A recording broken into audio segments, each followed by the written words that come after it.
Hoy vamos a ver el pasaje de Juan del del lavado de pies de Jesús a sus discípulos.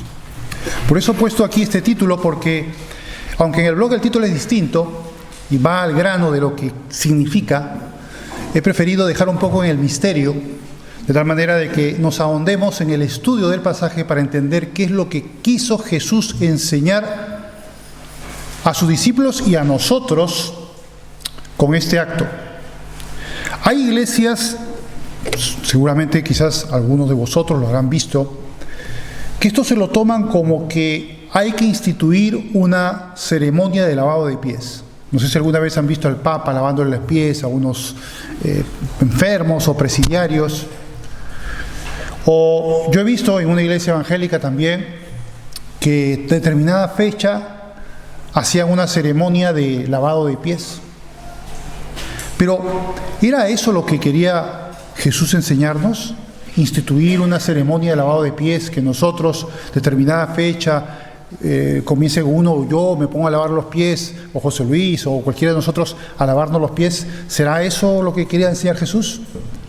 Vamos a ver qué es lo que quería decir, qué es lo que quería enseñarnos. Y al final vamos a ver un pasaje de Pablo, que es que lo explica de una manera magistral, redondea totalmente la idea de la enseñanza de Jesús. Vamos a ver. Vamos con el pasaje de Juan 13:1.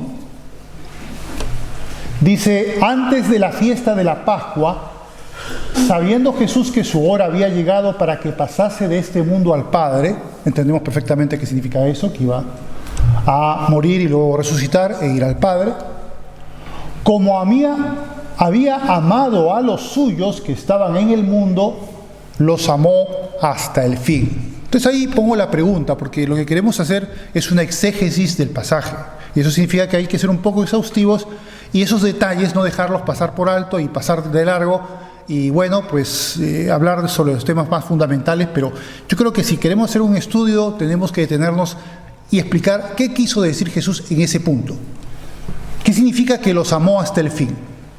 La Biblia siempre, para hacer una interpretación o exégesis correcta de la Escritura, es necesario que no apelemos a nuestra mente o intelecto para tratar de elucubrar qué significa eso, sino que recurramos siempre a la propia Escritura. La Biblia ilumina a la Biblia. Una parte arroja luz sobre otra parte, de tal manera de que de esa manera podemos entender aquellas cosas que nos parecen misteriosas o que no entendemos a la primera. ¿Qué quiso decir entonces? Amarlos hasta el fin. Y he puesto aquí, hay muchos más versos, pero yo creo que este nos lo señala más claramente. Apocalipsis 1:5 dice: Jesucristo, el testigo fiel, el primogénito de los muertos y el soberano de los reyes de la tierra, al que nos amó y nos lavó de nuestros pecados con su sangre. ¿Qué significa entonces amarlos hasta el fin? Significa amarlos hasta el punto de dar su vida por ellos. Y en este caso por nosotros. También Jesús nos amó hasta el fin. Si no nos hubiese amado hasta el fin, no habría muerto por nuestros pecados. Habría pasado eso. Pero como nos amó hasta el fin, su amor fue tan grande que Él pagó el precio, el horrendo precio de la cruz, y murió por nuestros pecados. Y victoriosamente resucitó para darnos salvación y vida eterna. Por eso nos amó hasta el fin. Continuemos. El 13:2 dice: y cuando cenaban, como el diablo ya había puesto en el corazón de Judas Iscariote, hijo de Simón, que le entregase. Y aquí es interesante ponernos a un poco analizar qué pasó en la mente de Judas. ¿Era una iniciativa propia de Judas? Sabemos que Judas no creía en Jesús. Él estaba ahí de comparsa. Estaba y no estaba. Estaban los discípulos que creían en él. Incluso una vez hablamos que incluso Tomás, podíamos decir que todavía no creía y que creyó solamente cuando resucitado Jesús le tocó las llagas. Es una teoría, no digo que sea exactamente eso, pero yo creo que es muy plausible. O sea, que no digamos que todos eran creyentes. Y obviamente Judas no lo era. Pero ¿qué pasa con él? ¿Era su propia iniciativa? ¿O hay algo más que trabaja en la mente de los seres humanos en toda la tierra? ¿Qué puede ser eso que trabaja en la mente? Ahí dice claramente que el diablo había puesto en el corazón de Judas entregarle. Y así es, el diablo, que significa acusador, es Satanás, que significa adversario de Dios. Su verdadero nombre vendría a ser Belcebú. Pero bueno, la cosa es que este enemigo tiene la forma y el método para influir en las mentes de los seres humanos. Y entonces vemos pues que había una iniciativa que no partía de él mismo, sino del propio Satanás. Y lo que hacía Judas es ser un retransmisor de la orden, de la señal que viene de Satanás para hacer la realidad en un acto que era traición a Jesús. Este pasaje es la forma como Pablo explica lo que un científico psicólogo del siglo XX, principio del siglo XX, Carl Jung, habló lo que se llama el inconsciente colectivo, que es una especie de mente colectiva en la cual existen unos arquetipos, que son comunes a toda la humanidad, a toda la sociedad humana, no importa de qué tan apartados, no tiene nada que ver con la cultura. Y es cierto lo que decía Carl Jung, ese inconsciente colectivo existe realmente. Pues Pablo, 19 siglos antes, dijo que sí, efectivamente. Y él le llama la corriente de este mundo. Interesante, ¿no? Como una corriente espiritual, mental, que está influida por Satanás y que hace que los seres humanos de distintas naciones, épocas y culturas tomen patrones comunes de comportamiento, malvados, impíos, y puede Satanás influir en estas personas y estas personas servir de receptores de esas influencias. Y vemos que Satanás influye en Judas para completar esa tradición y hacer que Judas pues negocie con los religiosos judíos para entregarlo por una moneda de plata. 30 monedas de plata, que era lo que valía un esclavo en el Antiguo Testamento. Pues bien, eso existe y eso efectivamente es la capacidad que tiene Satanás de influir en las mentes. Y eso lo hizo en Judas. ¿Puede también influir en la mente de un cristiano que tiene al Espíritu Santo? Es una buena pregunta, ¿no? Al tener al Espíritu Santo tenemos un escudo contra eso. Pero si nos descuidamos, también podemos dejarnos influir otra vez por esa señal que viene del enemigo, como le pasó a Pedro, ¿no? Señor, ten cuidado de ti mismo, ten piedad de ti mismo, no te vayas a Jerusalén para que te tomen preso y te maten. ¿Y qué le dijo Jesús? Muchas gracias, Pedrito, voy a tomar ese consejo y lo voy a seguir. No le dijo eso, le dijo, apártate de mí, Satanás, lo dejó frito a Pedro, ¿no? ¿Qué pasó aquí? ¿Por qué? Porque ese pensamiento de Satanás vino a la mente de Pedro y soltó por la boca esa idea que no venía propiamente, parecía que venía de Pedro, pero estaba influida por ese espíritu. O sea que si nos descuidamos podemos dejarlos, pero si somos piadosos y buscamos a Dios y somos llenos del Espíritu, evidentemente eso lo vamos a detectar y lo vamos a repudiar inmediatamente en nuestra mente. Por eso requiere una disciplina también del creyente. Bien, ¿qué continúa entonces en esta historia? Dice: sabiendo Jesús que el Padre le había dado todas las cosas en las manos y que había salido de Dios y a Dios iba, se levantó de la cena y se quitó su manto y tomando una toalla se la ciñó. Luego puso agua en un lebrillo y comenzó a lavar los pies de los discípulos y a enjugarlos con la toalla con que estaba ceñido. ¿Qué quiere decir antes del acto en sí que está narrando el pasaje? ¿Por qué dijo que el Padre le había dado todas las cosas en las manos? ¿A qué todas las cosas se refiere? Nuevamente, no vamos a pasar por alto ese detalle y vamos a explicarlo. La Biblia nos enseña lo que dice la Biblia. Y vamos a ver lo que dice aquí Efesios 1, del 17 al 23. Y en este pasaje vamos a encontrar el sentido de esas todas las cosas. Es algo muy interesante, nos va a decir, Dice: el Dios de nuestro Señor Jesucristo, el Padre de gloria, os dé espíritu de sabiduría y de revelación en el conocimiento de Él, alumbrando los ojos de vuestro entendimiento, para que sepáis cuál es la esperanza que Él os ha llamado y cuáles las riquezas de la gloria de su herencia en los santos, y cuál la supereminente grandeza de su poder para con nosotros los que creemos, según la operación del poder de su fuerza, la cual operó en Cristo. Repito, según la operación del poder de su fuerza, de la fuerza de Dios, Dios Padre, la cual operó en Cristo, Dios Hijo, resucitándole de los muertos y sentándole a su diestra en los lugares celestiales. ¿Y qué luego dice?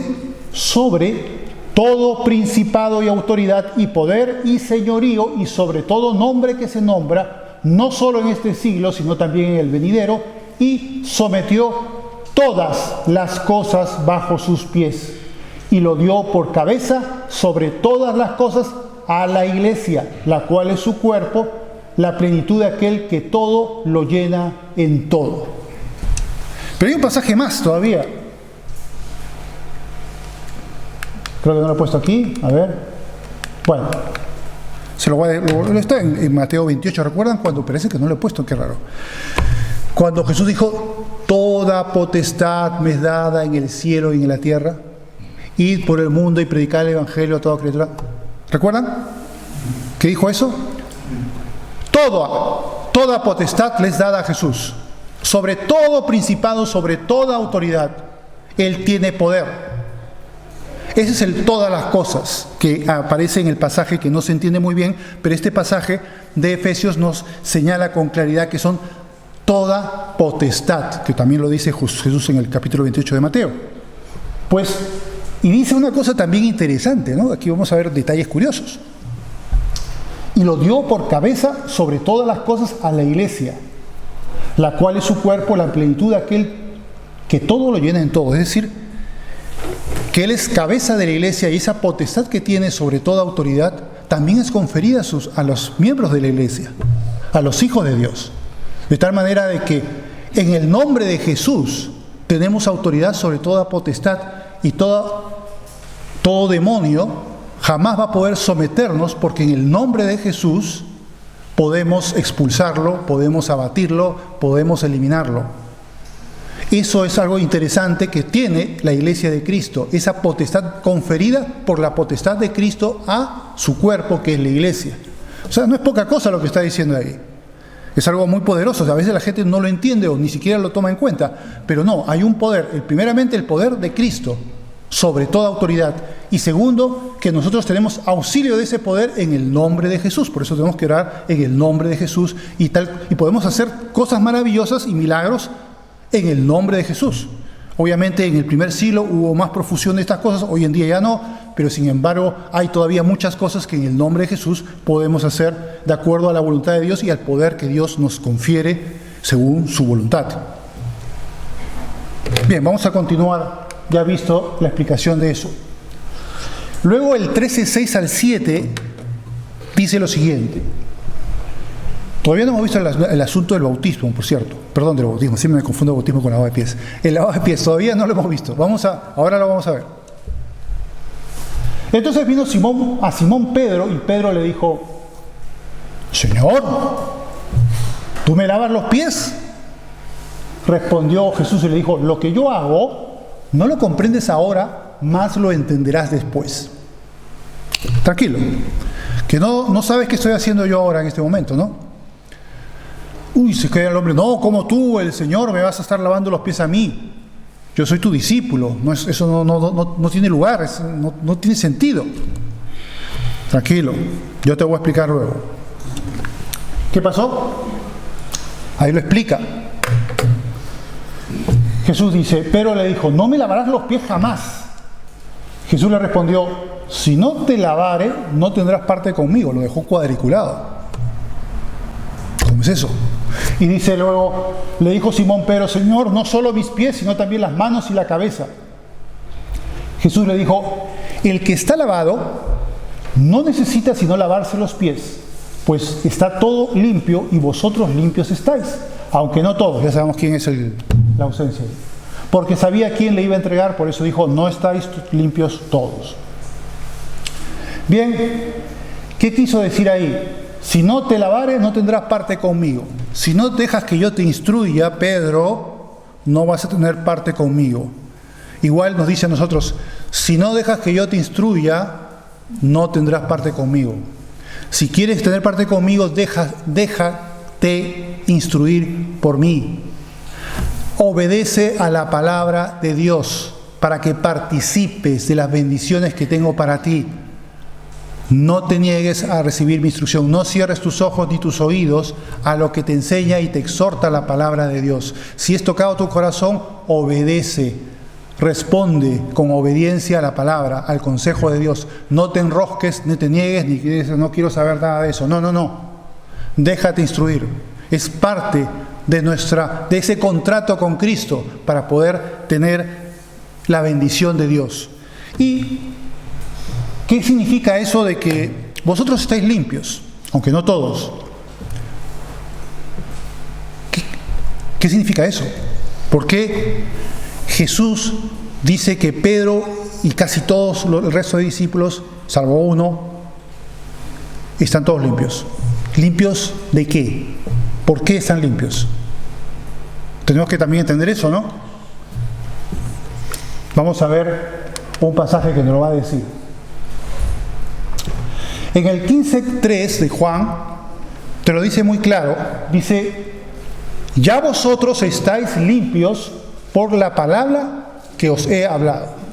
La palabra de Cristo, creída por supuesto, nos limpia. Porque cuando tú recibes a Jesús, cuando quieres que entre en tu corazón es porque crees en Él, ¿no es verdad? Y una vez que crees en su palabra, tú eres limpiado por esa palabra. Por eso ya estás limpio. Por eso le dice a Pedro, mira, Pedro, tranquilo, tú ya estás limpio. No necesitas que te lave la cabeza ni nada más. Pero ahora te voy a entender qué es lo que significa lo que estoy haciendo. ¿Qué es lo que les quiero enseñar a vosotros? Pero ya estáis limpios por mi palabra. Y luego dice en Efesios 5, 25 al 27, así como Cristo amó a la iglesia y se entregó a sí mismo por ella para santificarla, habiéndola que purificado en el lavamiento del agua por la palabra. Eso quiere decir que la palabra es como el agua que te lava. A más te acostumbres al aseo espiritual de recurrir a estudiar la palabra de Dios para ser limpiado, mejor. En el Antiguo Testamento recuerdan que en el tabernáculo o en el templo había el lavacro. El lavacro era un lugar donde los sacerdotes se lavaban los pies, se lavaban las manos y limpios iban a hacer los oficios sacerdotales. Del mismo modo, todos necesitamos lavarnos, y para poder lavarnos tenemos que leer la palabra, nutrirnos de ella, pedir perdón por nuestros pecados en oración, y de esa manera limpiarnos cada día para poder seguir en nuestra vida con Cristo.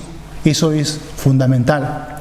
Y la palabra de Dios es la que nos limpia, porque nos señala el pecado, nos exhorta, nos examina, nos edifica, nos guía. Es lámpara a nuestros pies, como dice el Salmo 119. ¿Recuerdan? Bien, eso es lo que significa lo que Jesús le dijo, ya estáis limpios por mi palabra, la palabra que yo os he hablado a vosotros. Luego, continuamos con el pasaje, y aquí viene lo interesante, porque aquí Jesús va a explicar qué es lo que ha hecho. Dice, así que después que les hubo lavado los pies, tomó su manto, volvió a la mesa y les dijo, ¿sabéis lo que os he hecho? A ver, ¿qué cosa?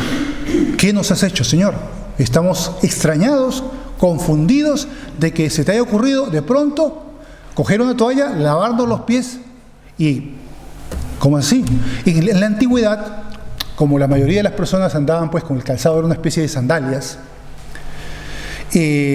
Obviamente cuando tú caminas no había habían ciudades romanas, eso sí, que eran ciudades empedradas, pero muchas otras ciudades no tenían esos lujos urbanos de las ciudades romanas, y obviamente pues era camino de tierra, y cuando tú caminas con una especie de sandalias, no exactamente como las sandalias, pero tienen otro nombre, no recuerdo, caminas por ahí y el polvo va a tus pies y obviamente te vas a ensuciar. Y por costumbre, las familias, cuando recibían un huésped, había un siervo o un esclavo que se encargaba de lavarle los pies al visitante. Y eso era lo que se estilaba entonces. Y era una forma de servir, del hospedador, servir al huésped limpiándole los pies para que esté más cómodo en el interior de la casa. Entonces, en este caso, de pronto ven a Jesús, no era un esclavo, no era un siervo, él mismo, de su propia iniciativa, ojo, nadie le pidió, Señor, por favor, lávanos los pies. No, fue su propia iniciativa. Va y les lava los pies. Y ahora les está diciendo, ¿sabéis qué es lo que yo os he hecho? Y va a explicarlo. Vosotros me llamáis maestro y señor, y decís bien porque lo soy. Aquí no se trata de que yo de pronto dejé de ser, Jesús me estoy refiriendo, dejó de ser señor y maestro por lavarle los pies a los discípulos. En ningún momento pasó eso. Él seguía siendo el Señor de todo el universo, el creador de todo lo existente. Y sin embargo, se humilla, como si fuera un esclavo, como si fuera un siervo, a limpiar los pies de sus discípulos. ¿No sería al revés, que tendrían que los discípulos lavarle los pies a Jesús, como ya hizo en otra oportunidad una mujer con un perfume? No, es Jesús quien lo hace. Sigue explicando. He lavado vuestros pies, vosotros también debéis lavaros los pies los unos a los otros, porque ejemplo os he dado. Es un ejemplo, para que como yo os he hecho, vosotros también hagáis. De cierto os digo, el siervo no es mayor que su Señor, ni el enviado es mayor que el que le envió. Si sabéis estas cosas, bienaventurados seréis si las hiciereis. ¿Qué quería decir entonces Jesús?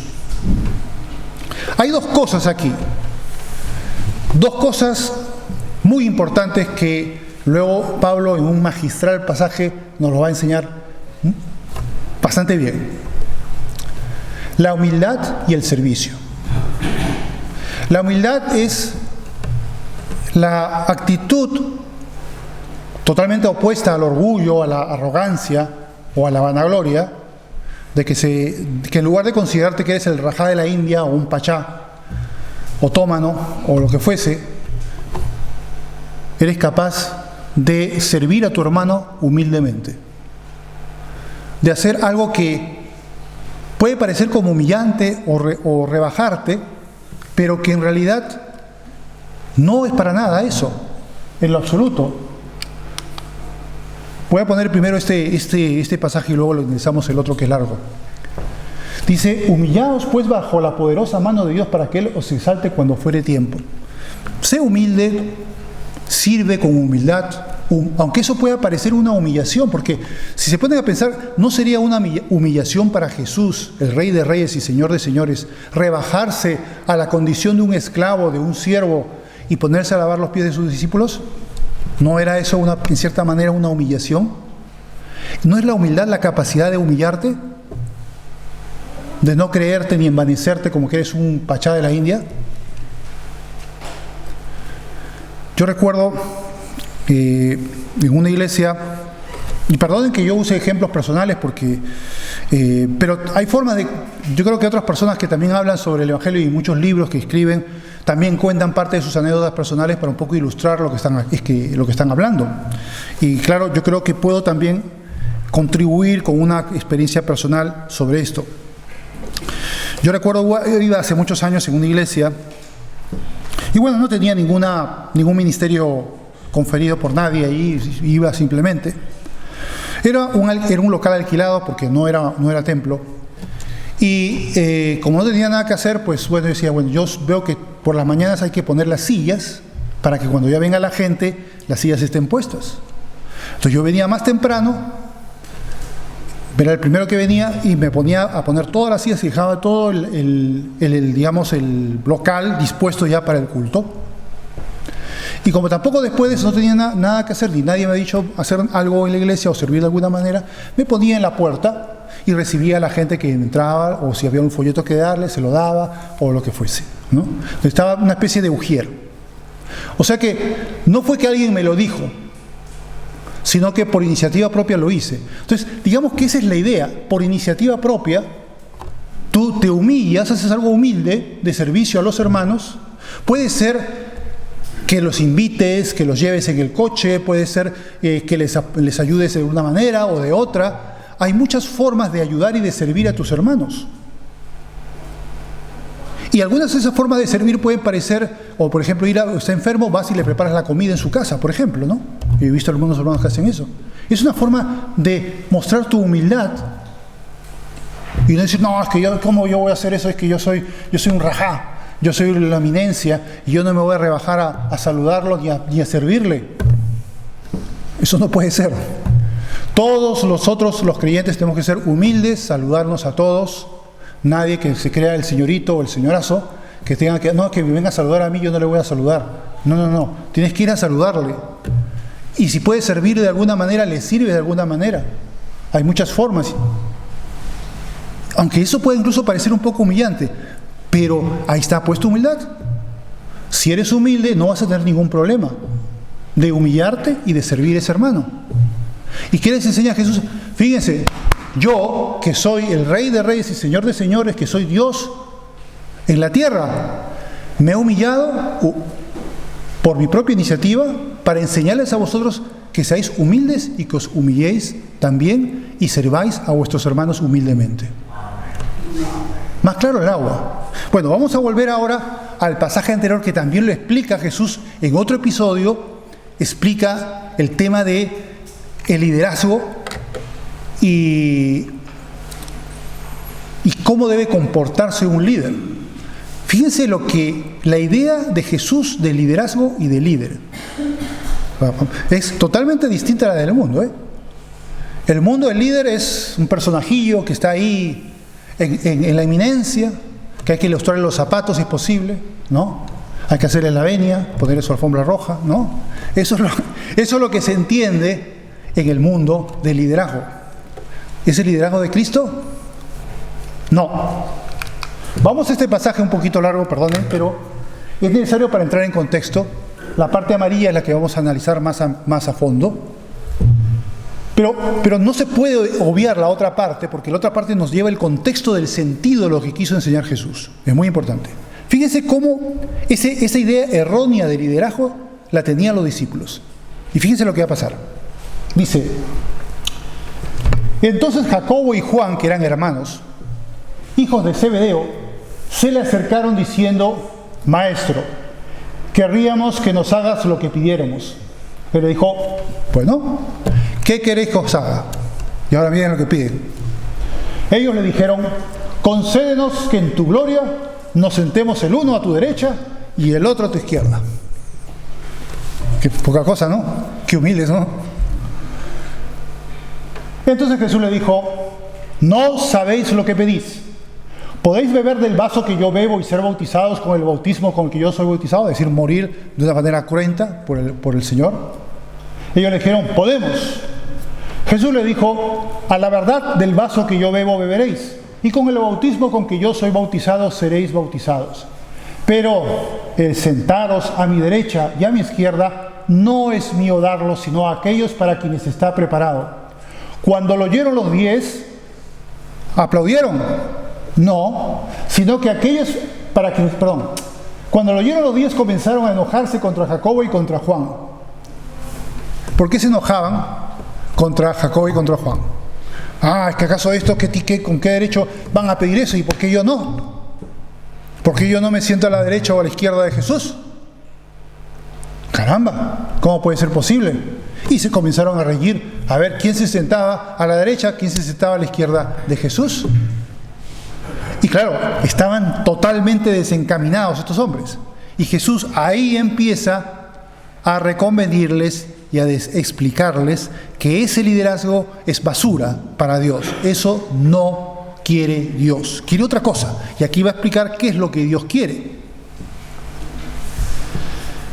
Mas Jesús llamándolos les dijo, en la parte amarilla, ¿Sabéis que los que son tenidos por gobernantes de las naciones se enseñorean de ellas y sus grandes ejercen sobre ellas potestad?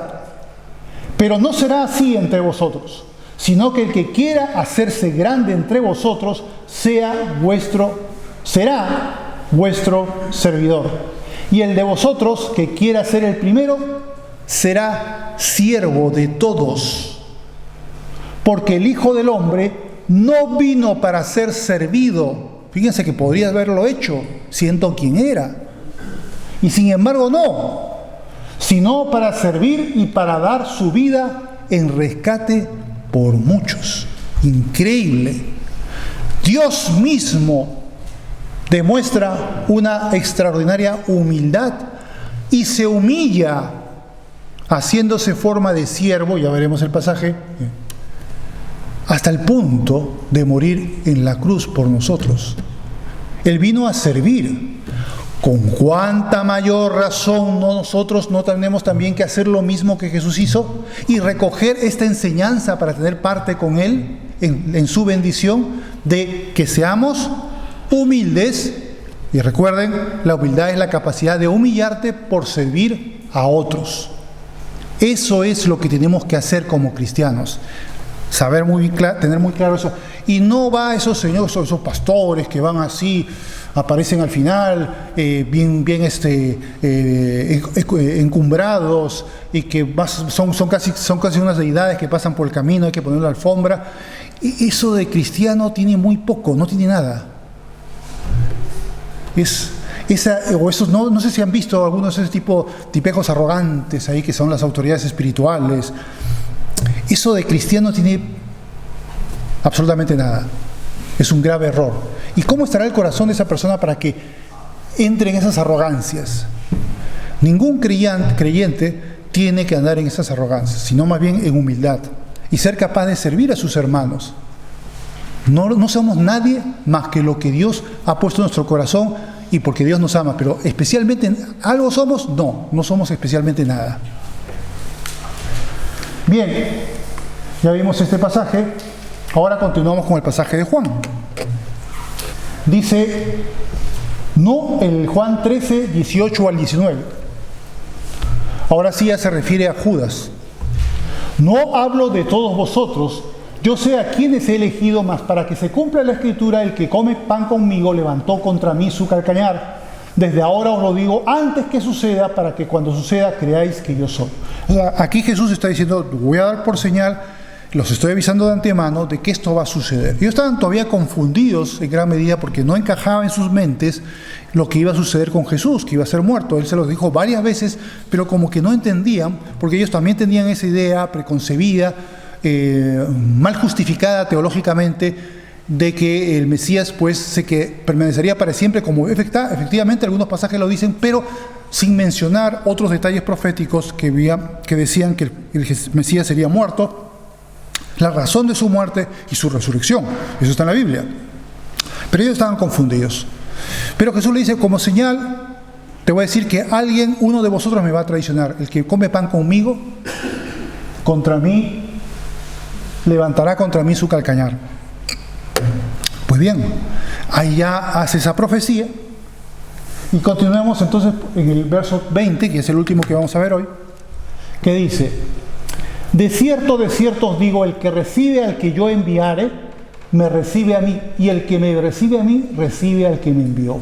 Si tú eres un enviado de Cristo, si alguien te recibe y de buen grado te oye y recibe el Evangelio, está recibiendo a Cristo y está recibiendo a Dios, porque tú eres un enviado de Cristo. Somos embajadores de Cristo. Por lo tanto, tenemos esa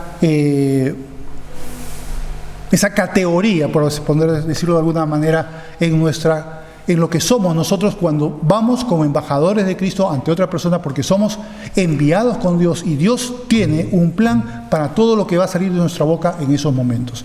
Estemos pues dispuestos a hacer eso y que Dios nos use y bendiga su palabra y la fructifique en el corazón de aquellos a los cuales hemos sido enviados para poderles darles el Evangelio. Y ahora vamos ya terminando a ese pasaje que nos muestra pues absolutamente clara, magistralmente, lo que quiso enseñarnos Jesús. Aquí lo he puesto en dos partes porque es muy grande, no entra en toda la pantalla. He puesto la primera parte y luego la siguiente parte. ¿Qué dice la primera parte de Filipenses del 2 al 15, creo? Dice: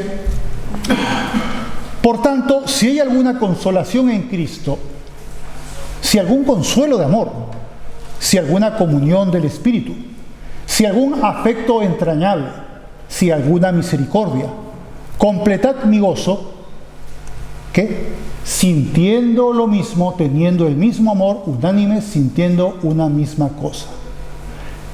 ¿Por qué le dice esto a los filipenses? Y también lo dice a muchas otras iglesias, incluidos los corintios. Porque, sobre todo en el caso de la iglesia de Corinto, pues había gente que era muy pretenciosa, arrogante, creída. Y parece que aquí también en Filipo. Y Pablo quiere prevenirles de que no caigan en ese error, que dejen como dicen aquí en España, la chulería, la arrogancia y todo eso, lo dejen por completo y sean más bien humildes. Ahora, aquí viene lo interesante, lo que nos exhorta a nosotros. Dice en la parte amarilla: nada hagáis por contienda o por vanagloria. Clarísimo, ¿no? Todo lo que tú sirvas al Señor, no lo hagas ni por hacerle pleito a otro o hacerle que se sienta mal, ni por vanagloria. Había gente en esa época, es increíble, gente que había nacido por el ministerio del apóstol Pablo y sin embargo les molestaba el ministerio del apóstol Pablo y se hacían enemigos de Pablo. En la iglesia de Corinto hubo varios. Y predicaban el evangelio, fíjense, para darle envidia o celos a Pablo. Lo cual Pablo se reía de eso porque decía: yo me gozo, más bien, que se predique el evangelio, ya sea por vanagloria o por envidia o de corazón sincero, porque al fin y al cabo Cristo es anunciado, ¿no? Pero uno se pone a pensar, ¿cómo es posible que ya entonces, y hoy en día también, haya ministros que quieran ministrar a Dios por estos móviles, por vanagloria, por sentirse que son la maravilla, o por fastidiar a otro? Eso es verdaderamente deleznable, ¿no es verdad? Pero a verlo, haylo. Y bueno saberlo, y aquí lo estamos diciendo como advertencia: ninguno de nosotros, los que estamos presentes y los que puedan ver esta grabación, tengan esa actitud. Nunca, jamás. Si estás en esa actitud, no estás andando bien con el Señor. Estás pecando, estás mal. No puedes actuar así, no puedes hacerlo por vanagloria. Ahora lo que dice, continúa diciendo, dice: antes bien, con humildad, ya hemos hablado de la humildad, estimando cada uno a los demás como superiores a él mismo. Interesante, ¿no?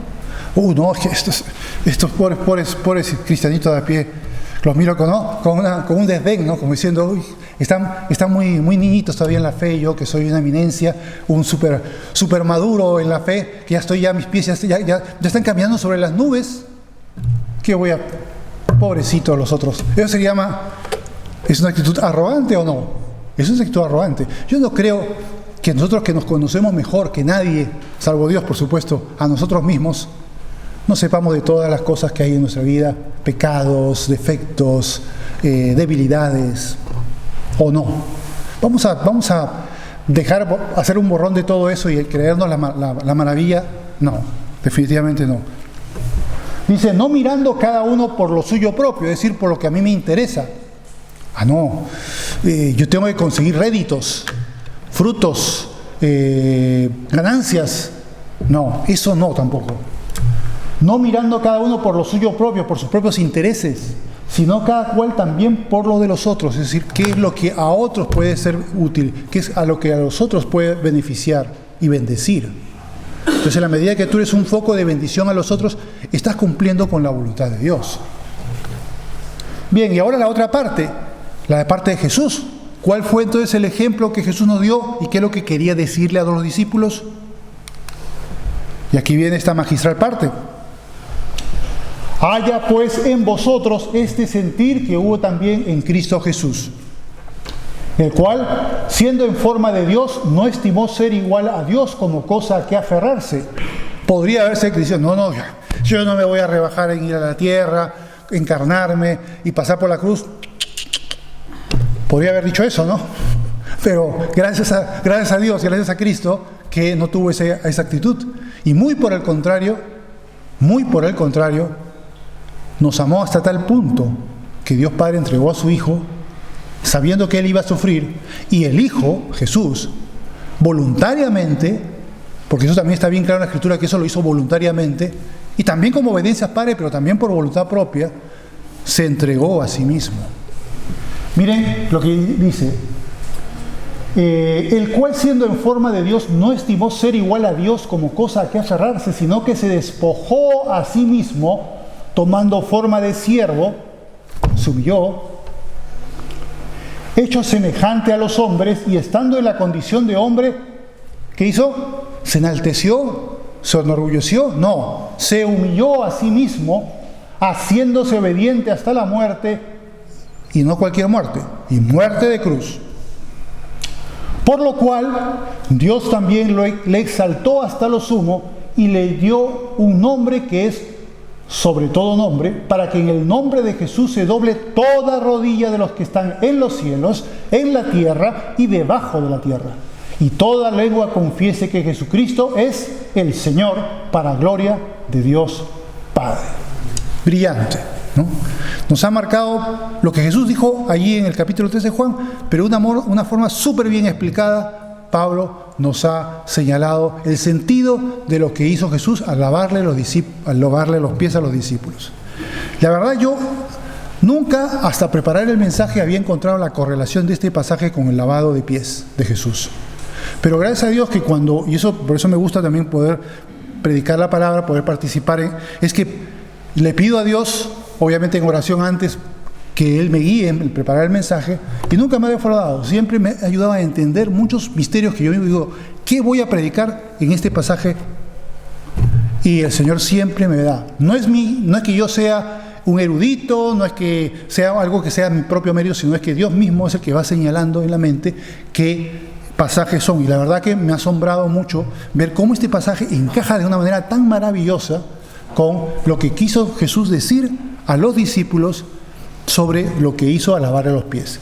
Nosotros no es que tengamos que lavar físicamente los pies, sino que tenemos que practicarlo de tal que manera, siendo humildes y sirviendo a nuestros hermanos con humildad, aunque eso suponga una aparente humillación. Pero fíjense que la humillación de Jesús tuvo un gran premio por parte de Dios, y ese era que sería sobre todo nombre. Dios lo exaltó hasta lo sumo, dice ahí el pasaje. Y eso también es para nosotros. Dios también nos exaltará cuando fuere tiempo. Humillaos bajo la poderosa mano de Dios, y Él os exaltará cuando fuere tiempo. Para nosotros también es la promesa. Fíjese. O sea que ya instruidos en este significado, abundemos en ello y no simplemente lo dejemos pasar como la prédica de un domingo más. Me voy a mi casa y me olvidé del asunto. Pongámoslo en práctica. Oremos. Padre Santo, te damos las gracias por el consejo de tu palabra, por todo lo que nos enseñas tú, Señor, en las Escrituras.